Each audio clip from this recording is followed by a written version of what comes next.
Estimados y estimadas, como ustedes sabrán y como les informé en clases, las semanas que no tengamos presencialidad vamos a usar videos pequeños de explicación de la materia para que no nos vayamos atrasando, y se presentará una pequeña actividad para que ustedes puedan realizar en su hogar.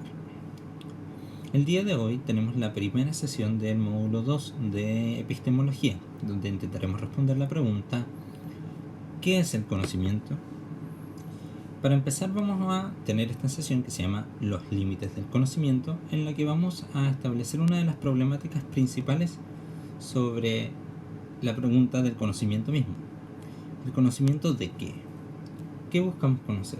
Si buscamos conocer lo existente, que sería en este caso la búsqueda de la ontología, de explicar la realidad, conocer esa realidad en su forma más absoluta y pura, digamos, tenemos que preguntarnos primero qué es lo que podemos conocer de esa realidad, qué es lo que se nos permite conocer, a qué podemos acceder de ella. Esa es la pregunta que se hace Immanuel Kant, que va a ser el autor en que vamos a centrar la reflexión del día de hoy, y que busca, digamos, la respuesta sobre lo que es la respuesta ontológica en esa respuesta que es de carácter epistemológica, ¿cierto? ¿Qué es lo que nosotros podemos acceder? ¿Qué podemos conocer? En la época de Kant se vive una división, digamos,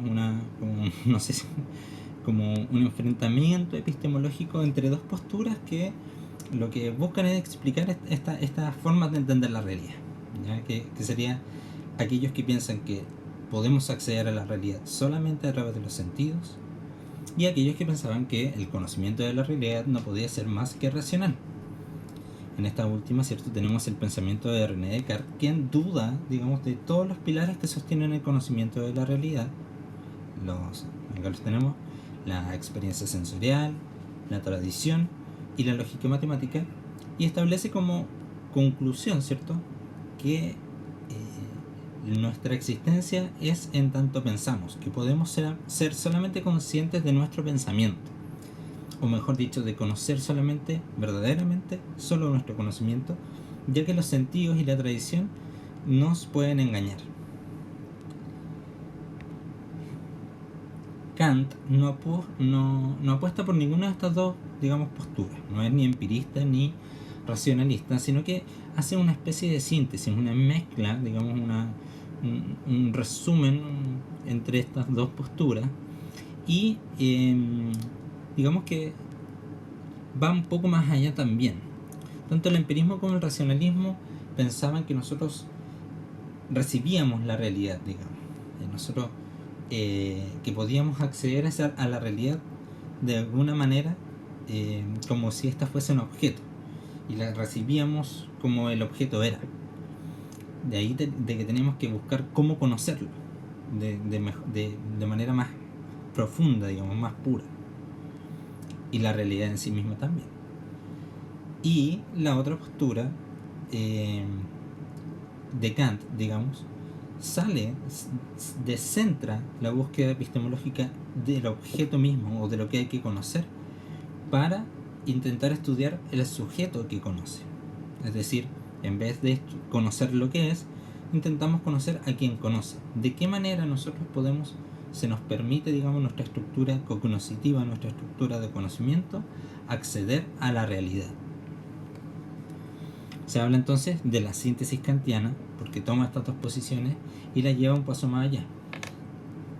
La realidad, digamos, la podemos obtener para Kant recurriendo tanto a nuestros sentidos como a nuestro pensamiento racional, a través de las cosas que están en el espacio y el tiempo, que podemos percibir en la sensibilidad, y las categorías con las que ordenamos esa recepción, digamos, de estímulos del espacio y el tiempo. ¿Cómo lo ordenamos? ¿Cómo hacemos que la cosa tenga sentido para nosotros? Lo hacemos a través de categorías, y esas categorías ordenan en afirmaciones, ¿cierto?, en proposiciones, nuestro conocimiento de la realidad. Entonces, por ejemplo, yo veo una botella, digo, esa botella tiene agua, ¿cierto?, que sería una categoría de relación. tiene algo, ¿cierto? Tiene una agua, esa botella es una cantidad, ¿ya? Es una botella, una cualidad que tiene una relación con el agua, ¿cierto? Que es azul, etcétera, etcétera. Entonces, ordenamos lo que percibimos mediante el entendimiento. Tenemos una mezcla, digamos, entre sensibilidad y razón. De este pensamiento se deriva que somos, como dice ahí, ¿cierto?, sujetos activos del conocimiento, que tomamos la realidad, que esa realidad la tomamos con un aparato de conocer, que es a lo que somos abiertos de la realidad, a lo que se nos muestra, que es el fenómeno. A diferencia del fenómeno, entonces, tenemos lo que no podemos percibir de la realidad, aquello que escapa a nuestra capacidad cognitiva, que sería el noumeno, lo pensado, pero no lo percibido, no lo captado, digamos. Acá en esta imagen tenemos a dos perros, ¿cierto?, discutiendo la posibilidad que tienen de conocer lo que hay más allá de la valla, ¿cierto? Y acá tenemos otro meme, ¿cierto?, en que hay una realidad que es el agua, ¿cierto?, que produce un fenómeno que es lo que se muestra del fenómeno. Entonces el perro no ve el noumeno, sino que ve lo que es el fenómeno del noumeno, digamos. Algo así. Ya. Y la actividad que tienen que hacer en esta primera sesión, que es la primera actividad del módulo, es elaborar una narración fantástica, en la que vamos a imaginar tener un sentido o un poder fuera, digamos, de los sentidos que tenemos, ¿ya? Como Kant considera que la realidad, ¿cierto?, la hacemos a través de nuestros sentidos, de lo que podemos captar de nuestros sentidos, tenemos que entender entonces que hay algo que está más allá de esa captura.